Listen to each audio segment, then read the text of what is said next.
I wanted to welcome all of you today. I wanted to welcome a few special guests as well. Mayor Leeser is with us here this morning.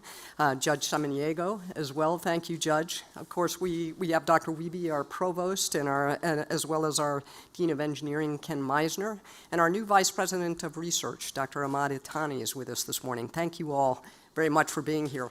I felt as though we should have done a T-2 and counting or something. For this press conference this morning. Thank you all for joining us. This is a very special day for UTEP and for one of our most important partners, which is NASA. Building strong relationships and partnerships is one of the best ways to develop talent. It gives students real-world experiences and connects beyond the classroom. It opens doors to careers and to opportunities that maybe they only dreamed of. And it helps employers engage young professionals in ways that help them to prepare the next generation of talent. Today, we're announcing something new and a little bit unusual.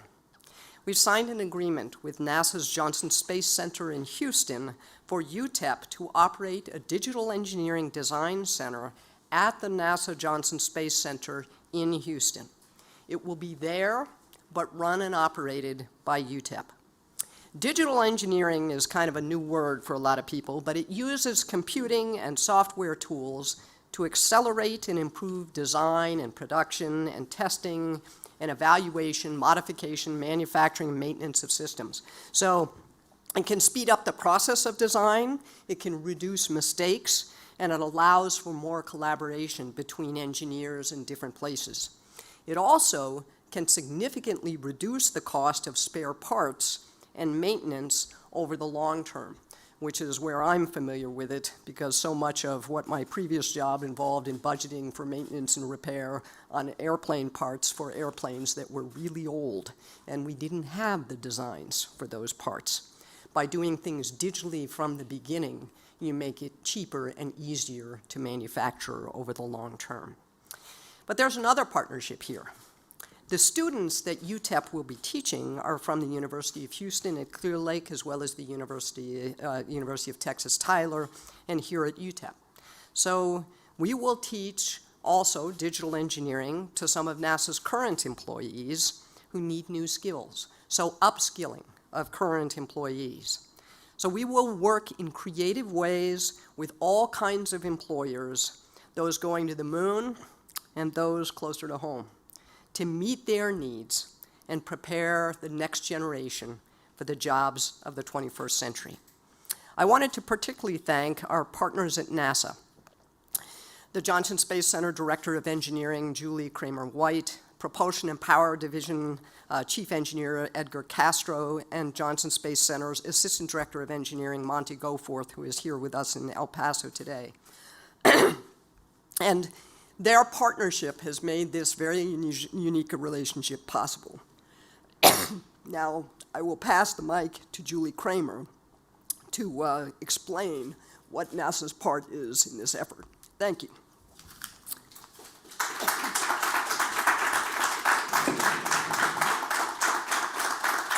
Thank you, Dr. Wilson.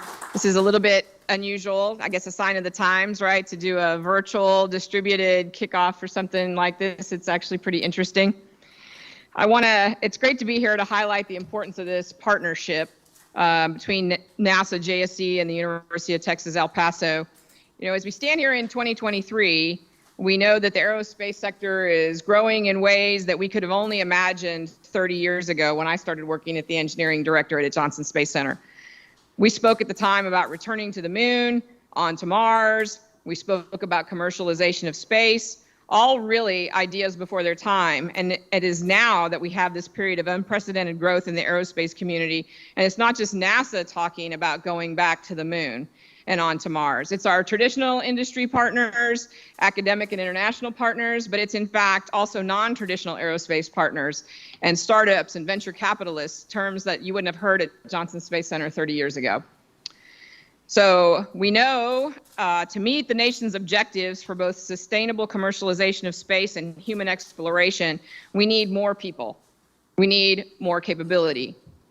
We need a more robust workforce. We need more capacity, more engineers, more skilled technicians and touch labor. We need more diverse views and experiences to solve really complicated problems in innovative ways. We need more creative ways to recruit, provide exposure and an opportunity and develop students. We need to equip them with the best tools, and that's where the digital engineering sort of comes into the mix. Managing data, access, security, AI, machine learning, and things that will help our engineers be better engineers in the future. Dr. Wilson mentioned collaboration, in particular in development for us of aerospace systems, being able to be distributed like we are here today, but also being able to be agile and iterative, because that's what it really takes to create good designs. Because this is how we work with our partners and how we will work in the future, and digital engineering helps us do that better and helps us expand the network of people that can contribute. So we need to apply these people and tools to solve complex problems and enable capabilities for these missions. The DEDC, the Digital Engineering Design Center, is a great example of where all these needs intersect, and with the intent of creating an actual solution. And it become a hub of digital engineering innovation. The students who enroll in the program will work on campus here at the Johnson Space Center with our engineers on real NASA projects related to in situ resource utilization, or ISRU, because we are NASA and we have to have acronyms, so it's ISRU. They're going to work with professors from UTEP, providing instruction on the digital engineering software and tools, and work to be able to integrate those with our systems, which is an objective we have not only for our partners in academia, but for our international partners and commercial partners. So this is part of a much bigger, broader initiative and desire that the agency has. So this allows NASA to leverage a much broader community to bolster diverse, transformative aerospace workforce. But it is, for me, what is important is that it is a tangible project-based application which advances digital engineering. That is my experience, is that it requires tangible objectives to move forward in a meaningful way. So that's what I love about this. It's a priority for JSC Engineering. It is definitely a priority for the administration at NASA. Pam Milroy and I have talked about this initiative, among others, that are going to help advance the agency and the early career workforce. These capabilities, things like digital twin and augmented reality and virtual reality and AI and ML, they definitely accelerate the development cycle and reduce technical risk to our programs and benefit the development schedules. They do this through early integration of collaborators, iteration, integrated performance analysis, all things that make the final product a better product. ISRU on the Artemis missions will enable astronauts to live off the land, on the moon and Mars, and it is absolutely fundamental to breaking the chain of Earth dependency and creating a sustainable off-world presence. Let me say that again. Absolutely fundamental to breaking the chain of Earth dependency and creating a sustainable off-world presence. That is the stuff of science fiction, and yet it is science fact, and it is work that our students, your students, are doing today at the Johnson Space Center. It's stuff that we've talked about for years, and it's missions that we will be fielding in the next year, 2 years, and 5 years on moon missions, and in the future into Mars missions. We appreciate this partnership with UTEP and the ability to create the DEDC. It's going to be a great incubator to equip the next generation of aerospace innovators, both engineers and students, with modern engineering skills to meet our current and future mission needs. So I appreciate being here today. I want to go ahead and introduce the Assistant Director of Engineering, Mr. Monty Goforth. Monty's role for us in the Engineering Directorate is really to lead strategic pursuits and partnerships, so I think it's great that he's able to be with you today and talk about this initiative. So thank you.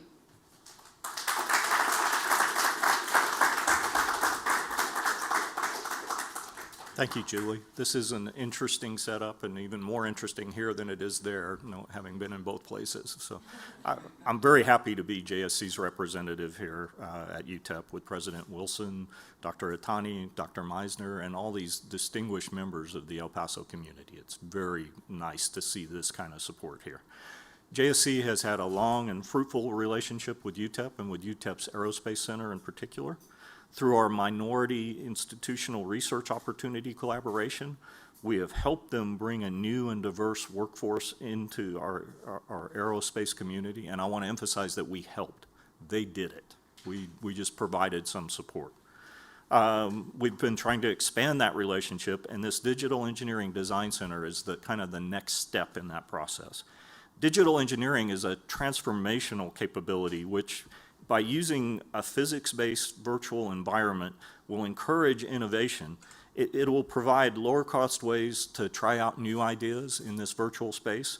It brings physically distributed people together to exchange ideas and actual products, if you will, and that it also encourages innovation. And then it increases efficiency across the board for development, test, and sustaining of products.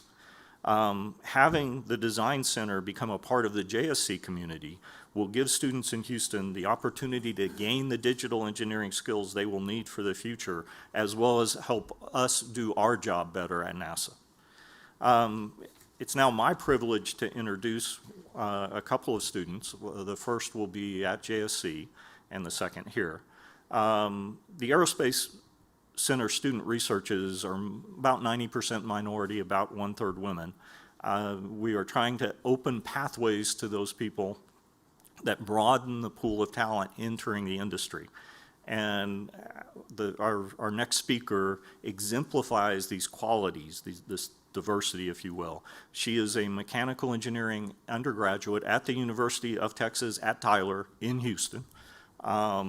She actually started at the Houston Community College, and she was a member of the initial cohort of student researchers at the Houston DEDC. So she's here to tell us a little bit about her experience, and I want to introduce Andrea Fabila Mireles.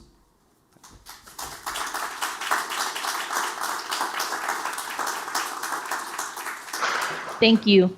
Hello, my name is Andrea Fabila Mireles. I am a first-generation Mexican-American who is from Los Angeles, California, and I was raised in Missouri City, Texas, where I graduated from Elkins High School. After graduating, I didn't really have a plan on what career path I wanted to take, but I knew I wanted to work maybe as an engineer. I decided to pursue my associates in engineering at the Houston Community College. While there, I developed an interest in design, manufacturing, and machines overall. I decided to transfer to the University of Texas at Tyler to pursue my bachelor's in mechanical engineering. I'm currently in my senior year, and I plan to graduate this fall of 2023. For the past 10 months, I've had a privilege of being one of the first interns to work at the Digital Engineering Design Center, the DEDC, at NASA's Johnson Space Center. We are currently building a digital twin of a condenser and methanation reactor, 2 of 3 major subsystems that make up an in-situ resource utilization, ISRU, Mars propellant production process. In other words, my work here will eventually be used to make rocket fuel on the Moon and Mars, the basic requirement for achieving NASA's goal of one day traveling to Mars. I feel very blessed to have given this opportunity. As a kid, I actually used to watch space documentaries and space videos, and I once dreamed of working on ISRU. I thought about one day working with the specific instrumentation seen in these videos and documentaries, and funny enough, I'm actually getting to work on it here hands-on at Johnson Space Center. During my time at the DEDC, I've actually become intrigued with thermal and stress analysis. I plan to use this knowledge at I have gained at my new job, Hilti, as a civil engineer in the construction industry. Thanks to this partnership between UTEP and NASA, I have been able to gain invaluable knowledge, skills, friends, and connections.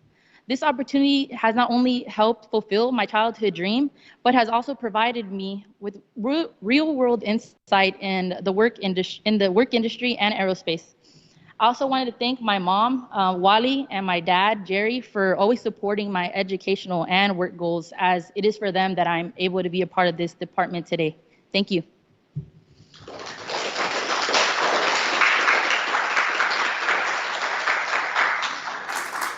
Thank you, Andrea. Digital engineering skills, as Andrea pointed out, they're broadly applicable throughout the engineering professions. It's not just about aerospace engineering, although I tend to fault that way myself. Students that work at the NASA Johnson Space Center DEDC get exposed to the excitement and the potential of our mission, as you've heard from Andrea. And now I get to introduce a second speaker here at UTEP. He is a mechanical engineering undergraduate here. and he exemplifies the binational pool of talent that UTEP is uniquely situated to cultivate. So please welcome Iram Hernandez to the podium.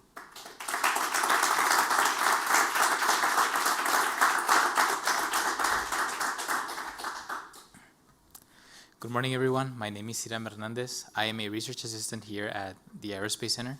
I am also a senior in UTEP's Mechanical Engineering program. I will be graduating this fall, 2023. I have lived half of my life in Ciudad Juarez and the rest here in El Paso, Texas. In fall 2022, I got the opportunity to work at the Digital Engineering Design Center as part of the Johnson Space Center team. This was my first internship ever, actually. I learned the application of digital engineering skills, which included 3D modeling and computational fluid dynamic simulations.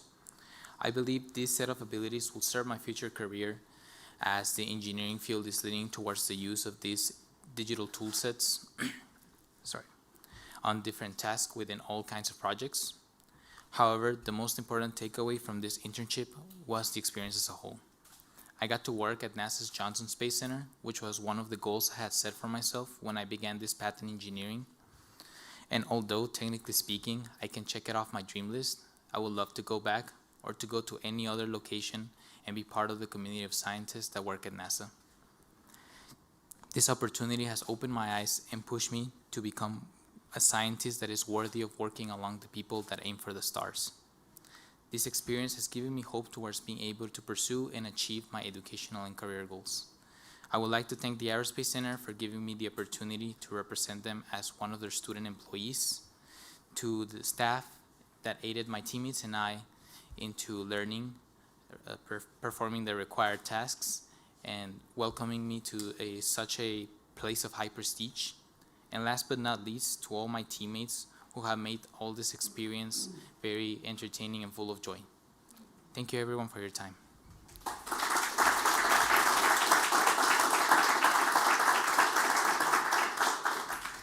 Thank you, Iram.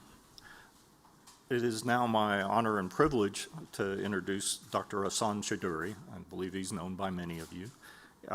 He began at UTEP in 2001 with 3 students in a 250 square foot lab, and through an awful lot of hard work and a real focus on building expertise and supporting his students, he has evolved that effort into what is now UTEP's Aerospace Center.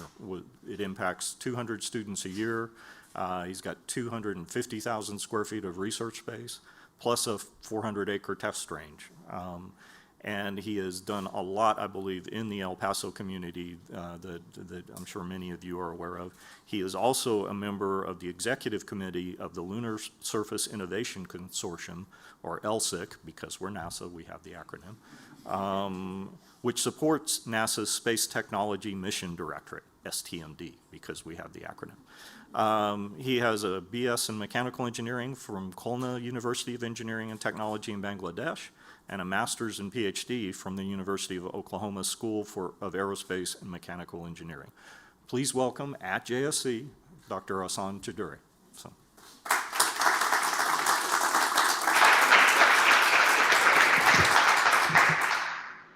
Thank you all in JSC and in UTEP campus. This is probably the most amazing experience I have in all these years. So our partnership with JSC is long and enduring. It didn't start one day. Back in 2009, when we first received the NASA Europe grant to establish the center, which transitioned from a laboratory to the center, there was one believer in our cause, and that was Johnson Space Center, EP4. Over the last decade, we worked like a team. Not only provide technology solution, but more importantly, really tapping America's hidden talent pool. And our objective was very straightforward. We want to make sure that United States has a workforce that reflect the US demographics. We want to make sure that we go in every zip code and recruit students and really train them to address the US technological domain. And I didn't do it by myself. I have an endless amount of supporter in the cause. And I must tell their name because without them, I would not be here. So I have with me here John Scott, We have also John Applewhite. These are the two folks along the way keep me encouraged and get these things going. And our partnership was very brand new, a academia agency partnership that's unlike anything else. We work like a team and really exchange expertise seamlessly each other. That benefits many projects like Project Morpheus done in JSC, but also many students now in NASA and Aerospace and Defense workforce, directly mentored by NASA JSC folks. So it's an amazing experience, and it's an amazing journey for us. And JSC was the partnership that allowed us to be where we are here today. We end up having more partnership with Marshall Space Flight Center and KSC, but this is the partnership that really is the center of all our activities. Digital engineering is a transformative idea. It actually connects the entire product lifecycle, and it allows you to build many systems without ever bending a metal. You'll build multiple systems digitally and then test them digitally before you go and bend a metal. It's a concept called e-create before aviate. It allows our nation to produce many systems very, very quickly. You have to understand, we have a many ambitious agenda, returning to moon and staying there. We want to have a complete space domain superiority. All those things, we have only 330 million people. Really to compete in a world, in the great power competition, we must do things very differently. And digital engineering, where you can do everything in a digital environment, and then when you're completely ready, you go and build it and fly it. And it should work. But the two challenges really exist on the domain. One is that it's not a very proven process. And what Dr. White said in the earlier talk, that you must validate the methods and processes. And only way to do that is actually work on relevant projects. Okay. And second, really we don't have the workforce to do it. We must train the new sets of workforce that really literate about digital engineering and also believer of it, because they live in a digital world. Right, and that intersect creates this Digital Engineering Design Center. It's a program where a student recruited not only from UTEP, but all the neighborhood school from JSC, and they work on industry relevant project, agency relevant project in an immersive digital environment. And that environment allowed them to really execute or develop a system that really fully like a real world system. And actually they are working on the real world system. And so this partnership exemplifies that model. It's a brand new model where agency and academia work together in agency campus to execute a mission that will ensure that going forward, United States has the workforce to take up the challenge. And I'm so thrilled that we are announcing that partnership today. I really need to thank a few people because without them, it would not happen. I would really like to thank Dr. Heather Wilson, the president of UTEP, and former VP of Research, Roberto Segeda, that allowed us to really build this partnership and accelerate the Space Act agreement that allowed this to happen. I thank Center Director, JSC Center Director, Vanessa Wish. She's the champion behind it. Without her help, would not be here today. And of course, Engineering Director, Dr. Julie Kramer-White, Edgar Castro, and of course, I can see Monty there. And I already mentioned John Applewhite. But this project is also funded by National Center for Defense Manufacturing and Machining, and their Vice President, Randy Gilmore, and Department of Defense really to believe in our cause. But before I close this, so I always come and talk, but the real people behind it is some of people here. So I'd like to thank Dr. Imri Rahman, who's the technical lead of this, and he's attending us today. Our future is very bright. Because you heard from Andrea, we have this unique ability to take a first-generation Mexican or a first-generation Asian American like me and really assimilate to our society and be part of this great nation. And this DEDC is a really convergence of that thought process, a convergence of a workforce development with a superior technology paradigm. I'm very grateful to all of you for allowing me to speak today, and I thank you so much. Thank you.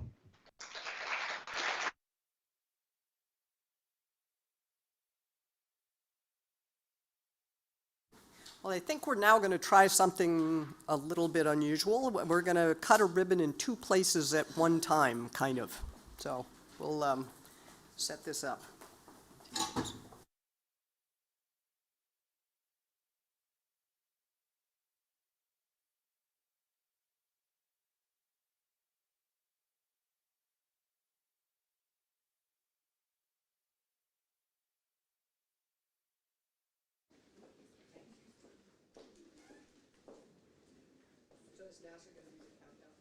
So we're going to do the countdown here on this end.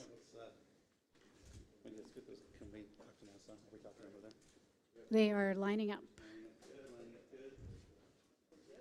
Okay, so we're going to hold for pictures.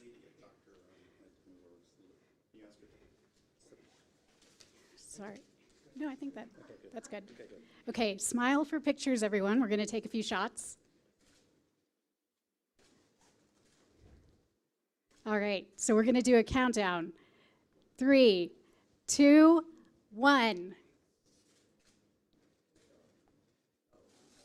Yay!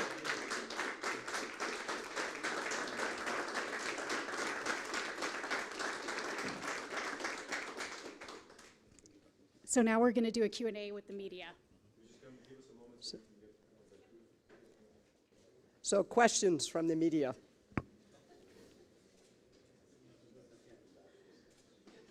I'm going to have Monty answer all the hard ones. Mic check, mic check. Okay. Any questions? All right. Yes. Where will the DEDC be at UTEP? It's actually located, the center itself is located in Houston. We have faculty and students who can be involved in it. One of the great things about this is its distributed nature. Yeah, I think Hassan can speak to it better, but there is a location. The DEDC itself has multiple locations as an entity. The one we're talking about today is the one located in Houston, and there is one at UTEP as well.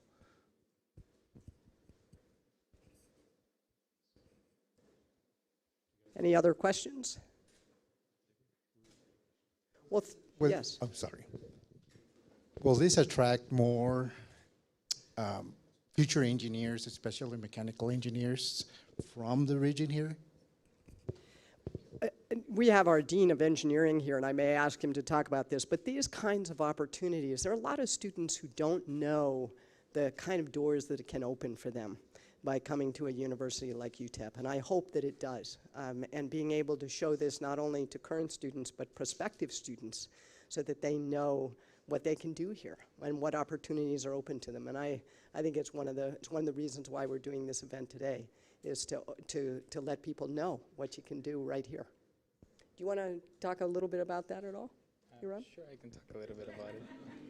Yes, I wasn't ready for this, but I know, it's okay. that's You're gonna fine. do great. Yes. Well, I would say as a student that was raised here in El Paso, in the border town of El Paso and Ciudad Juarez, I got introduced into this, and I never had an idea that I could get this type of opportunities being from here. I always thought that I had to move somewhere else to be able to get such opportunity to work with NASA, which I, in my heart, hold as a very place where top-of-the-line engineers and scientists work. And honestly, I'm very grateful for the opportunities that have been brought to my life, and to be part of this event right here. And hopefully in the future, I'll be able to be part of more of these opportunities, for not only to inspire, I guess, other people, but also to accomplish the goals that I have set for myself since I was young. Thank you. Sarah. Andrea, do you want to add to that? In Houston? Any additions from Houston on that one? I really enjoyed being here. It's honestly been just a childhood dream, like I mentioned, and just growing up, everything is possible. Anything is possible if you really put your mind to it. I feel like I'm very ambitious, and I just kind of push to all my dreams and goals. Like I said, I used to watch space documentaries, and I was like, oh, that's so cool. Like if one day I could, work on this specific system, one day we could extract the lunar regolith and make water or electricity or anything needed for astronauts to just kind of further our journey into space. I think it's just really astonishing that I'm actually here. I mean, I made it. I used to watch these videos, I think when I was like 6. I told my parents, I'm like, 18 years later, I'm here. And I'm really grateful. Thank you so much. I think just real quick, right, in terms of, we recruit a lot of engineers. So I'll say that initiatives like this, that I appreciate the students that came and did these inaugural kind of Pathfinder initiatives, because Pathfinder initiatives don't often go without hiccups. And so we appreciate, their commitment and your commitment to kind of work through that and get these guys doing some real work for us. My experience with recruiting is the best thing we can do to open up our workforce to some of these populations that haven't traditionally seen NASA as a potential outcome for their engineering, for their careers, is to have folks here and to bring folks through and show them what is possible and the different collaborations that we do across the country and with different universities. And UTEP is a great example of that do provide opportunities for them that maybe they would not have seen for themselves. So again, thank the folks that did the initial ones, because those are often the hardest and create a lot of opportunities for folks behind them.